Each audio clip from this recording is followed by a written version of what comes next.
Assalamualaikum warahmatullahi wabarakatuh. Perkenalkan, nama saya Tito Hardinata dan rekan-rekan saya. Pada kesempatan kali ini kami akan memaparkan secara singkat, padat dan jelas mengenai artikel jurnal kami yang berjudul Tinjauan Kriminologi terhadap Pelaku Peredaran Rokok Non-Cukai di Luar Kawasan Perdagangan Bebas Tanjung Pinang.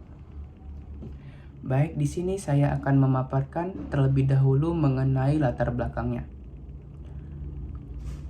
Rokok merupakan barang yang terkena cukai sehingga pemerintah memiliki peran untuk melakukan pembatasan penggunaan rokok serta melakukan pengawasan atas distribusi rokok.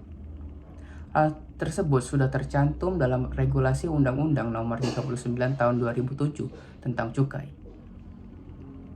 Adapun badan-badan yang berwenang untuk melakukan pengawasan atau pengaturan distribusi tersebut yaitu Bea dan Cukai dan juga kepolisian.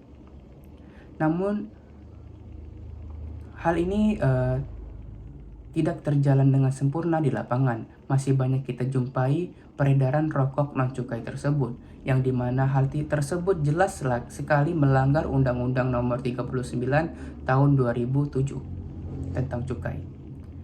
Adapun daerah-daerah yang boleh diizinkan untuk melakukan peredaran atau pendistribusian rokok non-cukai yaitu di daerah kawasan perdagangan bebas atau FTZ.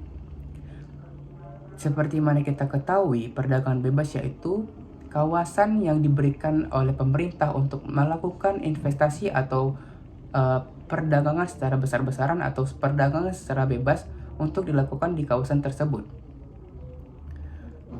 Adapun kawasan-kawasan perdagangan bebas tersebut terdapat pula di Provinsi Kepulauan Riau, yang dimana terdapat beberapa daerah yaitu di Batam, Bintan, Karimun, dan Tanjung Pinang. Namun kami sebagai peneliti mengambil lokus yang berada di Tanjung Pinang.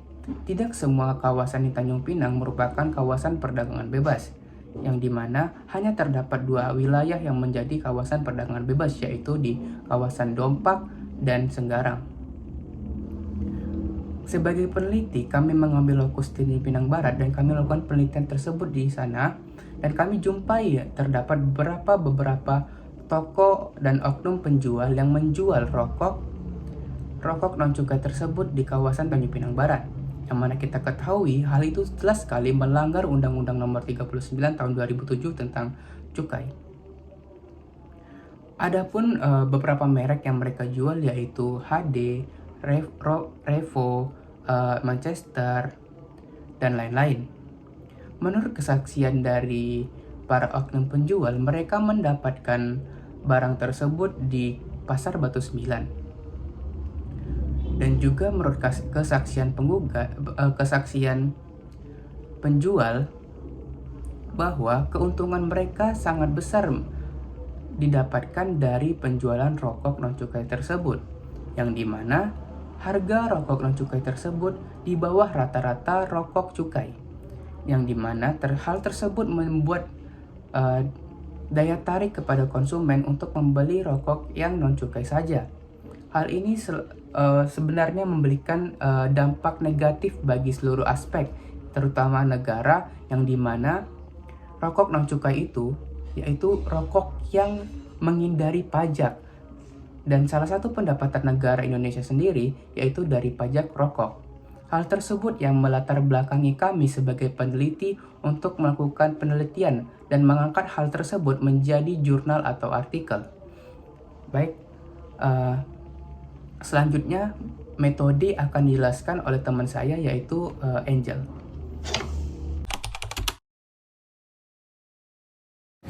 Metode penelitian yang digunakan dalam penelitian ini adalah jenis penelitian yuridis normatif untuk mendapatkan data yang dibutuhkan dalam penelitian ini. Penelitian ini dilakukan dengan menggunakan cara penelitian hukum kepustakaan, yang artinya penelitian ini memperoleh data dengan mengharuskan peneliti terhadap bahan-bahan hukum secara pustaka. Pendekatan penelitian ini adalah dengan menganalisis peraturan perundang-undangan dan mengkaji peraturan perundang-undangan ataupun ketentuan hukum yang sejalan dengan topik pada artikel kali ini. Dalam artikel ini, penulis melakukan kajian terhadap Undang-Undang Nomor 39 Tahun 2007 tentang cukai ataupun ketentuan hukum lainnya tentang rokok tanpa cukai, buku-buku serta artikel jurnal dan juga situs web dalam internet berdasarkan topik pembahasan yang diangkat dalam artikel ini. Metode penelitian yang digunakan penulis untuk memperoleh dan mengolah data dalam artikel ini adalah studi literatur. Metode ini digunakan untuk menyatukan data yang akan dipergunakan dalam sumber penelitian. Metode studi literatur digunakan penulis dengan cara menilai, mengkritisi, meringkas, dan mengumpulkan materi hukum dari berbagai sumber yang berkaitan dengan topik penelitian ini. Dari setiap sumber yang dikumpulkan oleh penulis akan dilakukan perbandingan hukum satu dengan sumber lainnya dan selanjutnya peneliti memperoleh data yang valid. Dalam penulisan artikel ini, studi literatur dilakukan dengan membandingkan semua jenis data serta informasi peneliti terhadap di mana sumber data dan informasi tersebut sejalan dengan topik penelitian artikel ini.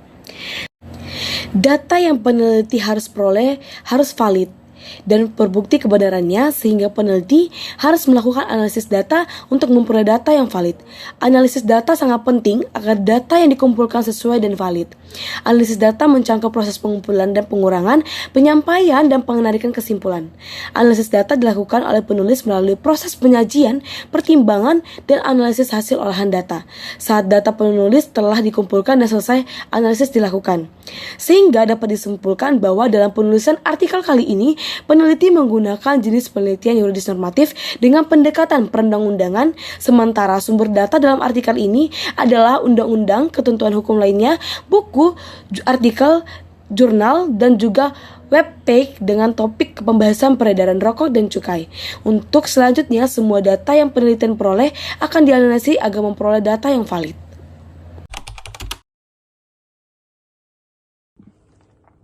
Selanjutnya permasalahannya, di mana kita tahu bahwa rokok non cukai ini hanya diizinkan di kawasan perdagangan bebas atau di kawasan FTZ atau free trade zone. Namun terdapat fenomena lagi bahwa terletak di kawasan Tanjung Pinang Barat ini yang bukan area perdagangan bebas ini, ia melakukan perjualbelikan rokok yang non cukai karena dengan alasan rokoknya lebih murah dan dinikmati dan banyak yang minat oleh masyarakat yang tersebut.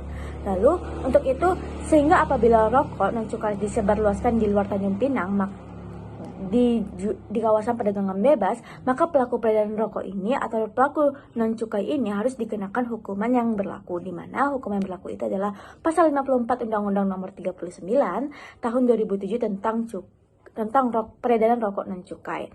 Sehingga untuk memberikan hukuman pada pelaku peredaran rokok non cukai tersebut perlu dilakukan kajian kriminologi atas pelaku kejahatannya tersebut, dan apakah itu benar-benar karena bakatnya yang buruk atau apa mungkin karena disebabkan oleh keadaan sosial maupun ekonominya atau ada alasan atau mungkin ada alasan lainnya atau adanya peredaran rokok non cukai di luar kawasan perdagangan bebas, maka memerlukan kajian kriminologi yang mendalam. Dan oleh karena itu kami sebagai penulis artikel dengan judul Kajian Kriminologi terhadap pelaku peredaran rokok non cukai di luar kawasan perdagangan bebas di Tanjung Pinang Barat untuk mengetahui penyelesaian permasalahannya tersebut. Sekian dan terima kasih.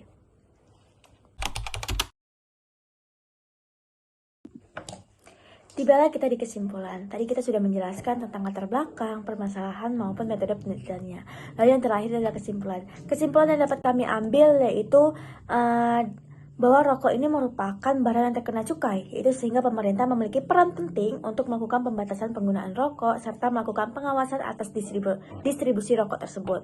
Dan tersebut dilaksanakan untuk mengurangi adanya peredaran rokok non cukai di kawasan bukan perdagangan bebas di Indonesia. Bahwa fakta mengatakan nih bahwa masih banyak pelaku peredaran rokok non cukai sehingga sangat merugikan negaranya tersebut. Yaitu kriminologi ini pelaku peredaran rokok non cukai ini dibagi menjadi 3. Itu yang pertama, ada kriminal biologi, yaitu alasannya bagi pelakunya. Lalu yang kedua, itu adalah kriminal sosiologi, yaitu latar belakang lingkungan yang dapat menjadi pendorong mengapa terjadinya peredaran rokok non cukai tersebut. Lalu yang terakhir, ini adalah kriminal polisi, yaitu adalah tindakan yang memberikan efek jera agar tidak ada pelaku lainnya yang mengikuti peredaran darah yang di luar dari perdagangan bebas tersebut. Dan peran pemerintah ini sangat penting dalam meminimalisir peredaran rokok non cukai adalah dengan melakukan pengawasan yang baik secara langsung maupun tidak langsung. Selain itu, pemerintah juga dapat melakukan sosialisasi kepada masyarakat mengenai kewajiban cukainya tersebut. Sekian dari kelompok kami, terima kasih. Wabillahi taufiq wal hidayah. Wassalamualaikum warahmatullahi wabarakatuh.